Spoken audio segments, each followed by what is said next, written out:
हम में से हर कोई एक सेफ जगह पर रहना और जाना पसंद करता है, जहां ढेर सारी शांति हो और किसी भी प्रकार से मौत का खतरा ना हो। लेकिन विश्व में कुछ ऐसे भी स्थान हैं जहां इंसान के जीवन के लिए बहुत अधिक खतरा है। इनमें से कुछ स्थानों में आज भी लोगों को जाने की मनाही है। इन जगहों में से कुछ स्थानों पर तो ऐसे खतरे हैं कि स्थिति अगर थोड़ी सी भी इधर उधर हो जाए तो लाखों लोग अपनी जान से हाथ धो बैठते हैं। कुछ स्थान तो ऐसे हैं यदि कोई मनुष्य वहां जाए तो उसके बचकर वापस आने की संभावना ना के बराबर है। आज हम आपको धरती के कुछ ऐसे ही खतरनाक स्थानों के बारे में बताएंगे। उससे पहले वीडियो के नीचे लाल रंग में सब्सक्राइब नाम का एक बटन है, उसे दबाएं और हर रोज नई वीडियो का आनंद उठाएं। रामरी आइलैंड। रामरी आइलैंड का नाम गिनीज बुक ऑफ रिकॉर्ड में एक ऐसी जगह के रूप में दर्ज है जहां के जानवरों ने इंसानों को सबसे ज्यादा नुकसान पहुंचाया है, और इसे ये दर्जा 1945 में घटी एक घटना के कारण मिला है, जिसमें लगभग 1000 जापानी सैनिक यहाँ के विशाल खारे पानी के मगरमच्छों का शिकार बन गए थे। वैसे तो इस आइलैंड पर खारे पानी के मगरमच्छों, मलेरिया फैलाने वाले मच्छरों और जहरीले बिच्छुओं का हुक्म चलता है, पर इनमें से सबसे खतरनाक खारे पानी के मगरमच्छ हैं। ये मगरमच्छ 20 फीट तक लंबे और 2000 पाउंड यानी 900 किलो तक वजनी हो सकते हैं। इनकी पकड़ में आने के बाद किसी भी इंसान का जिंदा बच पाना नामुमकिन है। दूसरे विश्व युद्ध की समाप्ति के बाद जापानी सैनिकों ने रामरी आइलैंड पर कब्जा करके अपना कैंप बना रखा था। 26 जनवरी 1945 को ब्रिटिश सैनिकों ने रामरी आइलैंड पर कब्जा करने के लिए जापानी सैनिकों पर जोरदार हमला किया। जापानी सैनिक ज्यादा देर तक उनका मुकाबला नहीं कर पाए। इस लड़ाई में सैकड़ों जापानी सैनिक मारे गए और बचे हुए लगभग 1000 सैनिक अपनी जान बचाने के लिए रामरी आइलैंड के अंदर वाले हिस्से में चले गए। ये एक दलदली इलाका था जहां की खारे पानी के मगरमच्छों का राज था। दलदल के अंदर घुसे सैनिकों में से मात्र 20 सैनिक ही बचकर बाहर आ पाए और बाकी सब मगरमच्छों का भोजन बन गए। बचे हुए सैनिकों ने मगरमच्छों के द्वारा उनके साथियों के शिकार की जो खौफनाक कहानियां सुनाई, उनको सुनकर सबके रोंगटे खड़े हो गए। स्टैनली राइट, जिन्होंने उस युद्ध में हिस्सा लिया था, उन्होंने उस घटना के ऊपर एक किताब wild life sketches near and far लिखी। इस किताब में उन्होंने उस भयानक घटनाओं का वर्णन किया है कि कैसे मगरमच्छों ने सैनिकों को अपने बड़े बड़े जबड़ों में पकड़ लिया था और आइलैंड का सारा माहौल सैनिकों की चीखों, गोली चलने की आवाजों और मगरमच्छों की भयानक आवाजों से गूंज उठा था।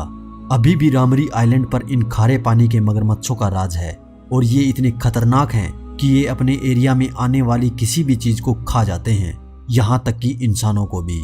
यहाँ पर अभी भी मगरमच्छों के द्वारा इंसानों के शिकार की खबरें आती रहती हैं। मियाकेजिमा इजू आइलैंड। ये जगह है जापान में जहाँ पर इंसान रहते तो हैं, पर उन्हें जिंदा रहने के लिए हमेशा गैस मास्क लगा के रखना पड़ता है, क्योंकि यहाँ के वातावरण में जहरीली गैसों की मात्रा सामान्य से बहुत अधिक स्तर तक पहुँच गई है। वास्तव में इजू आइलैंड छोटे बड़े कई आइलैंडों का एक समूह है, पर इनमें से केवल 7 आइलैंड पर लोग रहते हैं, जो कि इजू 7 के नाम से जाना जाता है। इनमें से असीमा सबसे बड़ा आइलैंड है, पर हम यहाँ पर जिस इजू आइलैंड की बात कर रहे हैं वो है मियाकेजिमा।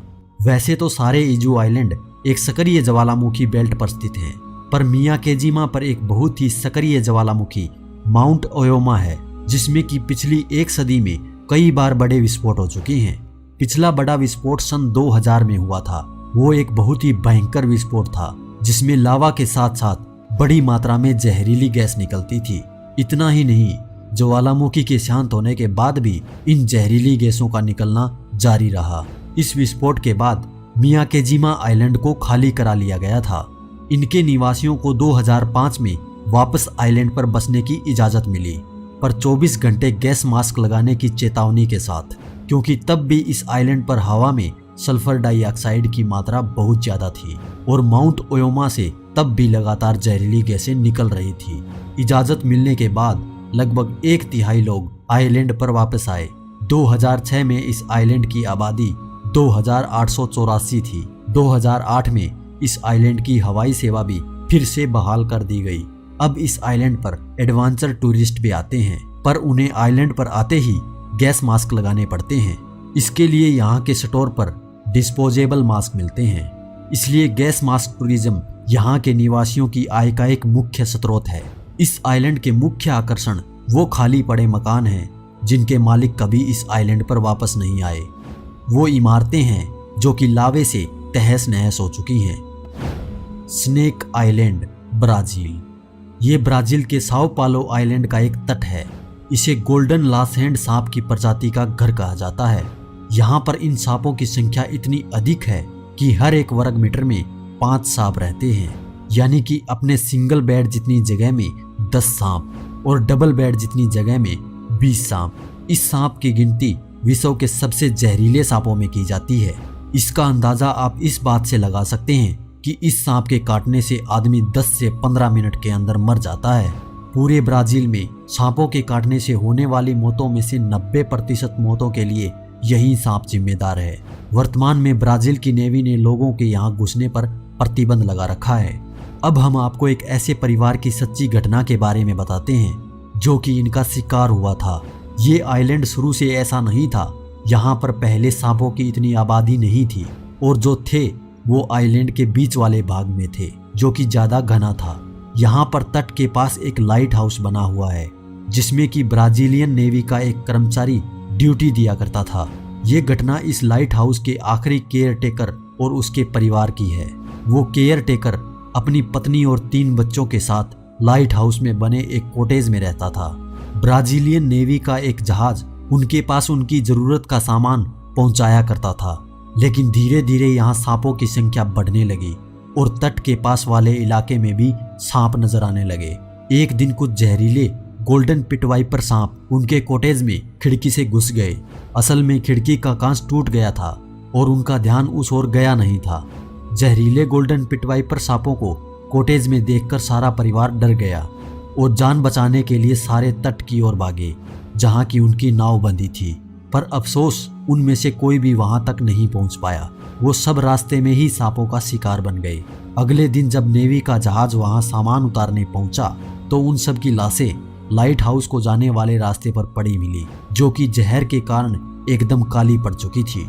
इस घटना के बाद लाइट हाउस को हमेशा के लिए बंद कर दिया गया और इस आइलैंड पर इंसानों का जाना प्रतिबंध कर दिया गया।